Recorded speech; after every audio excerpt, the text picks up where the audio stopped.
Alors je m'appelle Astrid, j'ai bientôt, je vais dire que j'ai 32 ans parce que je vais avoir 33 ans en début d'année.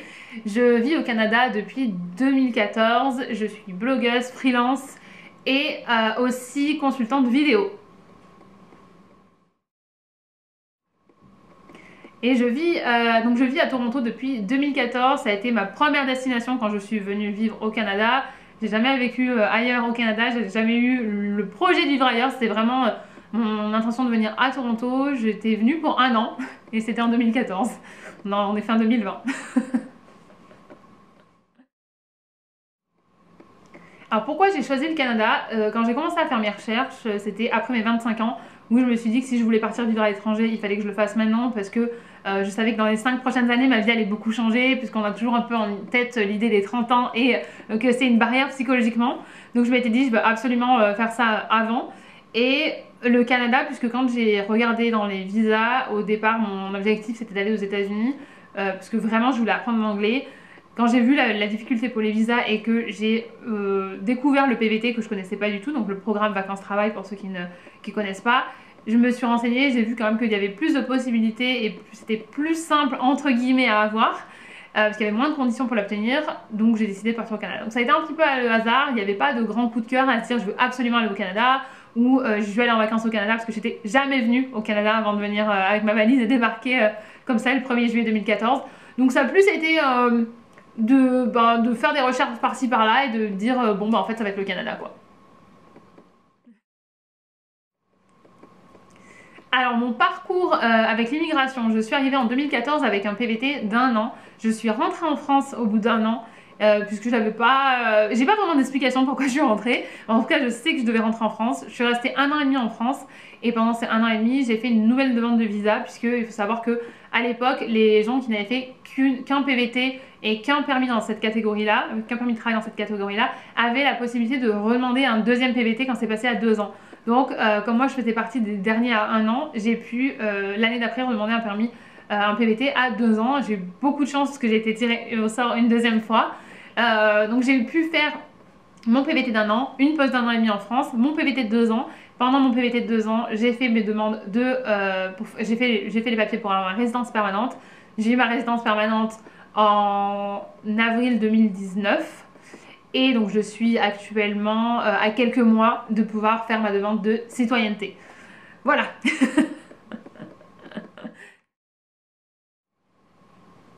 Alors mon expérience professionnelle au Canada, elle est très variée. Moi je venais d'une expérience de commercial terrain. J'étais commerciale dans le bâtiment en France. Donc je suis passée ici par beaucoup de postes. J'ai été vendeuse en magasin, j'ai été au téléphone. Mais surtout, l'expérience qui m'a le plus marquée au Canada, c'est que j'ai travaillé avec des équipes de sport canadiennes de Toronto, c'est-à-dire les Maple Leafs pour le hockey, les Raptors pour le basket, le foot, tout ça. Donc ça a été vraiment une expérience. J'ai passé un an et demi à travailler dans l'équipe marketing, à m'occuper de la création de contenu pour les réseaux sociaux, donc c'est-à-dire photoshoot, des choses comme ça. C'était une expérience de folie et pour ceux qui sont fans, oui, je travaillais pendant qu'on a gagné le championnat, donc ça vraiment été une expérience, je pense, dont je me rappellerai toute ma vie. Il y avait des millions de personnes dans la rue à Toronto. C'était vraiment tout le pays qui était derrière l'équipe, donc ça c'était, je pense que j'ai jamais imaginé ça en venant vivre au Canada. Et surtout moi qui suis pas sportive à la base, je me rappelle encore le jour où j'ai appelé mon frère pour lui dire que j'avais décroché un boulot dans le sport de haut niveau. Il m'a dit c'était une blague, mais bon, c'était vraiment une super bonne expérience et c'est ça aussi qui m'a permis aujourd'hui, en tout cas déjà d'avoir plus de culture canadienne, parce que c'est aussi un des gros challenges je trouve quand on arrive ici, c'est la vie sociale et la vie culturelle, de comprendre les références culturelles et d'être entouré complètement de Canadiens ou en tout cas de gens qui ont grandi ici. Ça m'a permis de vraiment développer ce côté là parce que je pouvais poser toutes mes questions et dire mais pourquoi vous faites ça, pourquoi c'est comme ci, pourquoi c'est comme ça. Et voilà, donc ça a été une de mes expériences professionnelles les plus marquantes ici. Et depuis je suis blogueuse, donc le blog que j'ai commencé quand j'ai déménagé ici pour aider les autres personnes qui veulent qui veulent vivre une expérience comme la mienne au Canada. Et je voulais apporter plus de contenu en français. Et ensuite je suis consultante vidéo, donc je travaille, j'analyse du contenu, j'explique les tendances, juste comme ça, et freelance à côté, donc ça va être par exemple des workshops que j'anime pour aider les Français qui s'installent à Toronto, enfin français ou francophones, parce qu'on n'est pas les seuls à parler français. Et ensuite, ça peut être sur des sujets plus divers, plus pour les entrepreneurs, pour les réseaux sociaux, pour les sites internet. Enfin voilà, ça reste assez vague et assez compliqué à expliquer en peu de temps, mais c'est ça. Alors, la réalité du marché du travail au Canada, c'est que il faut bien se mettre en tête qu'en arrivant de France, on va pas retrouver le même statut qu'on avait en France. Je savais très bien que j'allais pas retrouver un boulot du niveau que j'avais en France, puisque je ne parlais pas la langue correctement, je la maîtrisais pas vraiment, et je maîtrisais pas les codes sociaux non plus. Et ça, c'est une partie qui est hyper importante dans la vie de tous les jours. Moi, ce que j'ai trouvé, en tout cas, moi, la vision que j'ai quand je pense à mon expérience professionnelle ici, c'est que j'ai monté des échelons à chaque fois. C'est une échelle où à chaque fois, je me suis dit, bon, ben là, je maîtrise un peu plus les codes sociaux. Là, je maîtrise un peu plus ce qu'on attend de moi. Je sais, parce que c'est difficile d'être en entretien d'embauche ici en ayant notre mentalité et nos habitudes françaises, sachant que ça se passe complètement différemment, puisque ils vont pas forcément regarder les diplômes, par exemple, mais ils vont regarder ce que vous avez appris, ce que vous savez faire et ce que vous allez pouvoir leur apporter. Donc on est dans une optique qui est complètement différente où aussi moi ce que j'ai en tout cas ce que moi j'ai remarqué c'est qu'en France des fois j'avais plus l'impression que si j'apportais trop sans avoir le côté prétention en disant que je sais faire plein de choses, mais si j'apportais trop ça pouvait mettre en danger les personnes qui étaient en face de moi, alors qu'ici les personnes en face de moi elles le voyaient plus comme un atout de se dire bah, elle sait faire des choses que nous on maîtrise pas, dont on a besoin dans notre équipe. Donc je trouvais que la relation, en tout cas mes entretiens, et c'est peut-être aussi parce que j'avais plus d'expérience et que j'étais plus vieille, mais je trouve que mes entretiens ici étaient beaucoup plus dans l'échange plutôt que dans moi donner tout ce que je peux faire et puis être jugée de l'autre côté. Donc je pense que ça a été moi en tout cas quelque chose que j'ai vraiment apprécié dans ma recherche d'emploi ici. Ensuite, il faut savoir que j'ai été licenciée 2 fois ici, donc ça a été aussi quelque chose que j'avais jamais vécu en France, que j'avais pas anticipé. Mais qu'il faut anticiper aussi, c'est qu'ici on peut très bien arriver le matin et à midi ne plus avoir au travail. C'est ce qui m'est arrivé 2 fois et il faut se le mettre en tête parce que c'est à l'américaine. Donc moi j'en ai parlé, j'ai mis du temps à en parler parce que il faut, même si je l'ai très bien vécu par rapport à d'autres personnes, ça reste quand même quelque chose à absorber, à se dire qu'est-ce que je vais en ressortir, comment je vais rebondir, qu'est-ce que je vais faire maintenant. Parce que ça reste quand même toujours quelque chose qu'on n'a pas prévu et que le jeudi, quand vous arrivez à 9h et qu'à midi et demi vous repartez avec vos affaires sous le bras, voilà, il faut quand même le digérer. Mais vraiment, il faut se mettre en tête que on peut évoluer ici, que ce n'est pas un Eldorado. Il n'y a pas de recette magique, par contre il y a des opportunités. Et si on travaille, enfin voilà, on peut. Et ça prend du temps en fait, parce qu'il faut aussi se dire que, et c'est ce que je répète souvent sur mes réseaux sociaux, c'est aussi que la vie que j'ai aujourd'hui, c'est la vie de quelqu'un qui arrive en 2014, on est fin 2020. Donc je suis passée par des boulots où c'était pas ce que je voulais faire, c'est pas dans ma branche, c'était pas où je m'épanouissais pas forcément, mais je me disais, ok, est-ce que ça te rapporte plus proche de ton but? Oui, ton but c'est de rester ici, ton but c'est de créer un réseau, ton but c'est de pouvoir payer ton loyer, pouvoir payer tes vacances. Ah, bon, même si au début j'en ai pas pris beaucoup des vacances parce que j'étais tellement à fond dans mes recherches d'emploi et de pérenniser en fait ma vie pour pouvoir la construire ici.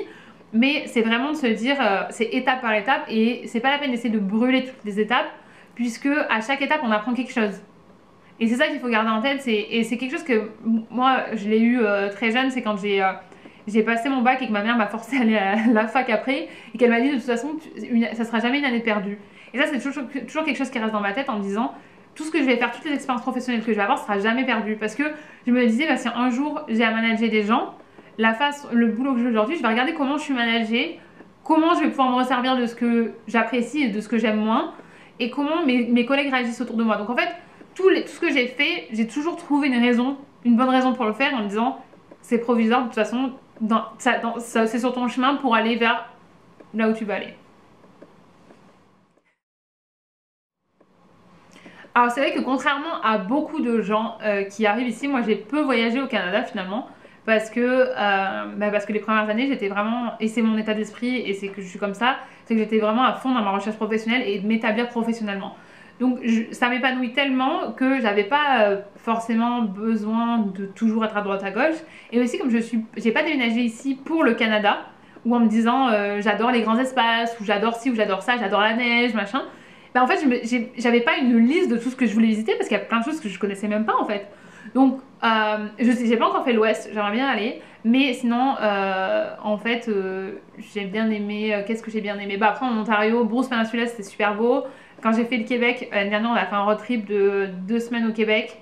Et il y avait des endroits magnifiques. Donc, il n'y a pas un endroit en particulier que j'ai préféré.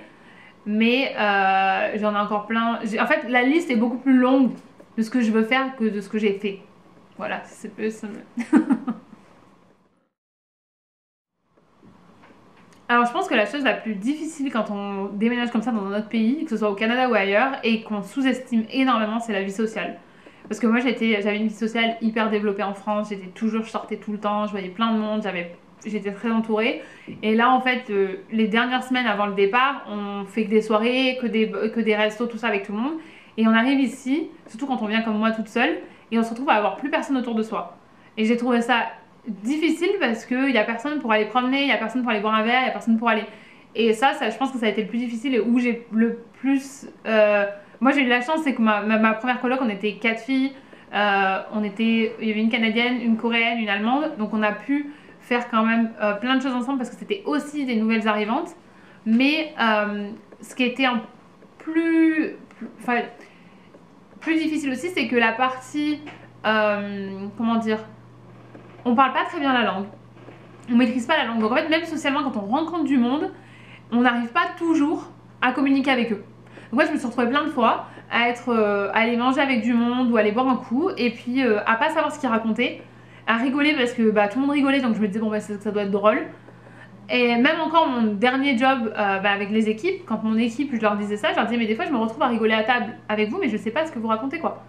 Et ils disaient mais t'es sérieuse? Bah oui parce que socialement je me sens je me sens exclue sinon. Et ensuite il y a dès qu'ils font des références à des choses de quand on regardait comme nous, on va parler de choses de quand on était ado, quand on était enfant, mais c'est la même chose ici sauf que nous on maîtrise pas.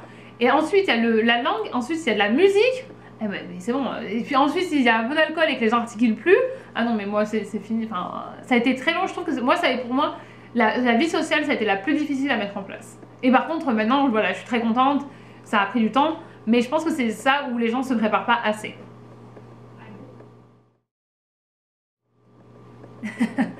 Alors l'hiver, je trouve ça comment? L'hiver, je trouve ça comment? On me demande tout le temps. Pour moi, en fait, j'en ai jamais souffert. Je trouve que c'est long. En fait, voilà, j'en ai souffert dans le sens où c'est long. Après, maintenant, je suis dans un confort, on va dire, où je travaille de la maison, donc je suis pas obligée de sortir tout le temps. Je peux sortir seulement quand j'ai envie. Mais ce que je vais dire, c'est que du moment où on s'habille bien, et le conseil que je donne à tout le monde, c'est mettez des couches. En fait, parce que autant l'été, ils mettent la clim de partout, l'hiver, ils mettent le chauffage de partout. Donc, c'est-à-dire que si vous avez juste votre grosse veste, un gros pull, vous allez rapidement vous retrouver à avoir chaud, transpirer, ça va pas du tout être confortable. Donc par exemple moi tout à l'heure je suis sortie, j'ai un petit t-shirt, j'ai ça et par-dessus j'ai ma grosse doudoune. Et comme ça je peux enlever et ajuster suivant les besoins. Donc l'hiver oui c'est long mais je crois qu'il est mieux à Toronto quand même qu'à Montréal.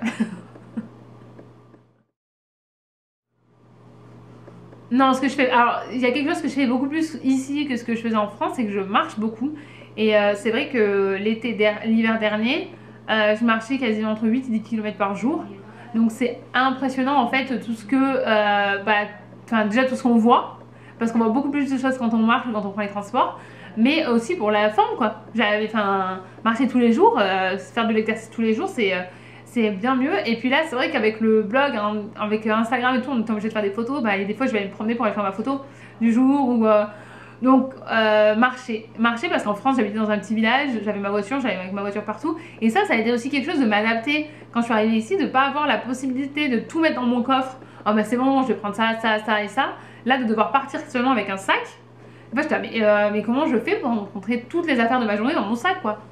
Donc je dirais que ouais, la chose que je faisais pas avant c'est de marcher, mais j'ai énormément changé quand j'y pense maintenant, entre Astrid qui est arrivée en 2014 et Astrid en 2020, j'ai passé quasiment la moitié de ma vie d'adulte ici, donc c'est vraiment que je suis plus du tout la même personne qu'il y a 4 ans quoi, qu'il y a 6 ans, 6 ans et demi, 7 ans depuis que j'ai pris la décision, 7 ans et demi, oh là là ça passe.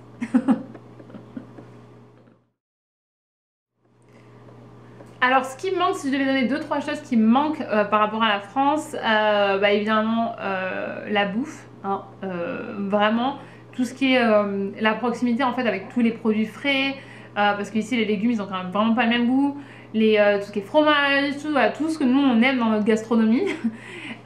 Et après évidemment au côté on va dire plus humain, c'est la proximité avec la famille et les amis, mais c'est vraiment aussi socialement. En France, il y a beaucoup plus de choses qui vont se faire dernière minute. Bah, venez boire un coup à la maison dernière minute, venez faire ci, venez faire ça. Des choses qu'on retrouve moins ici, surtout dans les grandes villes, parce que les gens ils invitent moins facilement les uns chez les autres.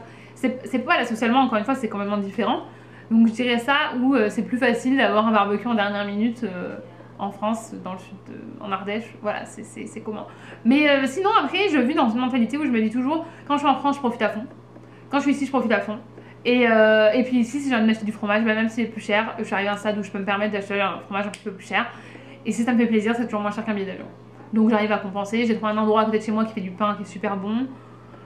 Donc voilà. Après, voilà, je suis hyper contente quand j'entre en France. J'étais un mois en France au mois d'octobre. D'aller faire les courses et de voir que tout est si peu cher aussi. J'ai l'impression que tout ce qui était fromage, tout ce qui était gâteau, tout ça, tout était moins cher en fait. Donc j'ai l'impression.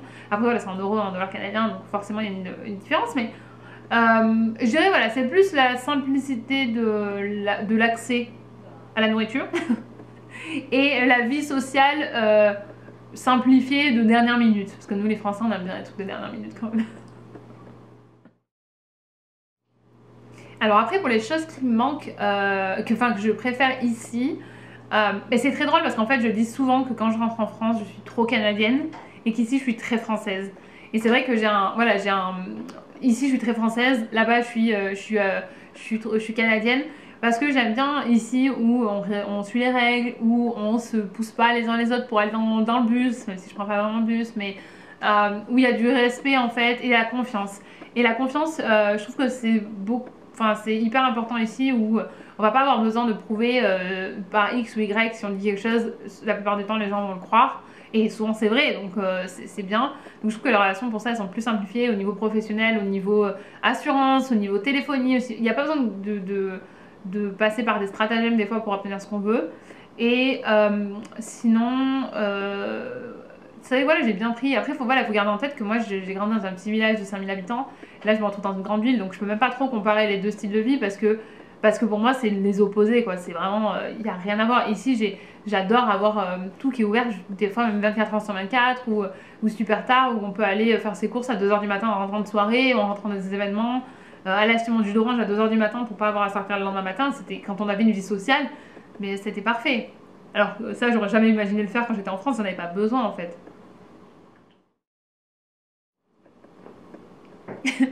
J'essaie de réfléchir à un truc dingue que j'ai vu au Canada, mais j'ai l'impression qu'en fait toute ma vie elle est dingue ici depuis que je suis arrivée. En fait, c'est juste avoir une vie. Des fois, je me dis c'est les choses les plus simples, mais j'ai juste l'impression d'avoir la vie que je voyais à la télé quand je voyais les séries américaines, quand je voyais donc c'est vraiment de se dire que et quelque chose qu'on oublie souvent, c'est de se dire que c'était un rêve tout ça en fait, avant que ce soit notre quotidien, que ce soit notre rêve, notre vie et qu'on en vienne à le prendre comme acquis finalement. Donc ça c'est ce que je me dis que j'ai réussi à réaliser un de mes rêves où c'était juste une conversation au début où j'ai juste dit en rigolant je vais aller partir vivre à l'étranger et que finalement j'étais venue pour un an, que je suis partie, que je suis revenue et que maintenant je n'imagine pas ma vie ailleurs donc je pense que pourtant c'est simple hein. Et alors que j'ai vécu des trucs qui étaient beaucoup plus ouf que ça mais, mais ça je pense que d'avoir un de tes rêves qui se réalise et des gens qui réaliseront jamais aucun de leurs rêves dans toute leur vie quoi. Ah mais si on me dit Toronto c'est fini, il faut que tu ailles dans une autre ville au Canada. Et je lui ai demandé si je peux pas aller dans une autre ville du monde où il fait chaud. Hein. Parce que je suis pas sûre. J'aime vraiment Toronto, je suis vraiment attachée à la ville et aussi parce que c'est celle qui m'a vu grandir en tant qu'adulte aussi. Et puis avec tout ce que j'ai construit ici. Je sais pas, je sais que le Québec par exemple c'est pas du tout, non, ça me donnait pas envie, mais c'est peut-être pas très positif ce que je dis. Pour l'enlever ça, mais non, je sais pas où je serais allée vivre ailleurs qu'à Toronto. Je sais pas où j'irai vivre. Ouais, non, j'ai pas. Après, voilà, j'aimerais bien aller, comme je peux travailler partout, aller passer un mois à droite ou à gauche. Mais mes amis et ceux que je considère comme ma famille ici, ils sont ici, donc je me suis déjà déracinée une fois. Je sais. Après, il y en a plein qui disent une fois que tu l'as fait une fois, tu peux le faire une deuxième fois. Mais ici maintenant, en tout cas pour l'instant, au jour d'aujourd'hui, j'ai pas envie d'aller ailleurs. Alors, je recommanderais l'immigration au Canada, parce que je fais attention à pas dire expatriation, parce que l'expatriation pour moi c'est pas la même chose. L'immigration c'est vraiment quand même plus sur le long terme. Oui, oui, oui. Mais alors préparez-vous. Il faut pas avoir des attentes trop longues, trop hautes. Préparez-vous, n'ayez pas des attentes trop hautes, comme voilà, des choses qui sont inatteignables et vous allez peut-être être déçus. Mais oui, enfin, immigrer quelque part, c'est magique et ça, on apprend tellement sur soi, sur les autres, sur son pays, sur le pays où on arrive. J'ai appris plus les 6 dernières années sur la France que j'ai appris toute ma vie, enfin les 26 premières années en France, quoi. C'est impressionnant. Donc oui, vous pouvez le faire. Un petit conseil que je peux partager pour ceux qui veulent vivre la même expérience, c'est vraiment de vous donner les moyens, de ne pas vous laisser polluer aussi par les gens autour de vous qui vont avoir peur et qui vont vous communiquer leur peur. Parce que moi, je remercie encore ma famille à chaque fois qu'on en parle, c'est de ne pas m'avoir communiqué leur peur, de ne pas m'avoir dit ouais, mais tu vas nous manquer, des choses comme ça. Et ça, je l'entends énormément des personnes qui m'écrivent et qui me disent mais moi, comment tu fais, comment tu as fait avec ta famille. Et moi, ma famille, ils ont été vraiment, vraiment super là-dessus, ou même mes amis, ils m'ont dit on a compris que c'était important pour toi. On va pas on va pas projeter sur nous, sur toi tes peurs. Et ça, c'est vraiment quelque chose d'essayer de mettre une barrière entre ce que vous voulez et ce que vous entendez des autres parce que ça peut vraiment, vraiment changer les choses. Hein. C'est sûr que si quelqu'un vous communique ses peurs et que ça vous remet en doute votre projet, ça peut changer toute une vie, quoi. Donc, n'ayez pas peur. Et puis, voilà, il vaut mieux essayer. Et puis, si ça plaît pas, de rentrer. On aura toujours appris quelque chose plutôt que de rêver, d'attendre et que ça se passe, quoi. Et que ça se passe pas.